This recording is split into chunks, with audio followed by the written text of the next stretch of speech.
So today's a really exciting day because the mother is arriving in Sweden. And finally, really, she's not seen our new house. We've not seen her for probably 9 months now, which is crazy.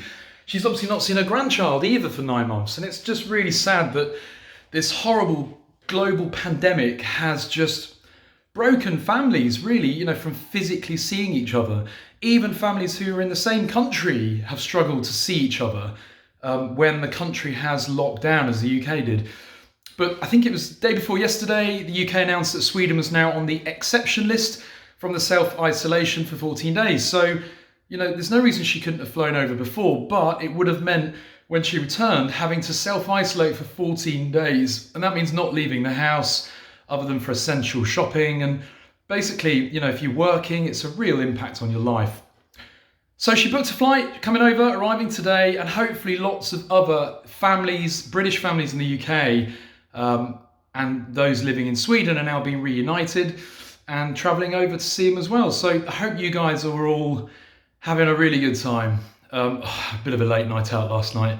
I'm sounding a bit like Barry White today, but a really, really good birthday evening out. Went out in Malmö, everybody's socially distancing, sitting in bars, in pubs, restaurants, sitting spaced apart from each other, and people just complying over here. The rates are plummeting down, the cases, the deaths are all reducing massively, while other countries like Spain and Portugal's back on the UK's exception list off the exception list, which is really sad.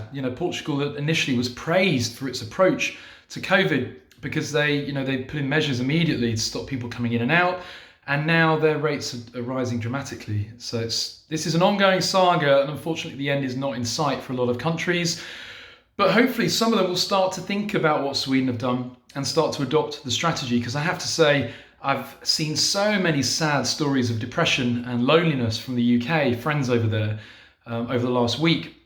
People feeling really isolated, especially the elderly as well, which I think is so sad.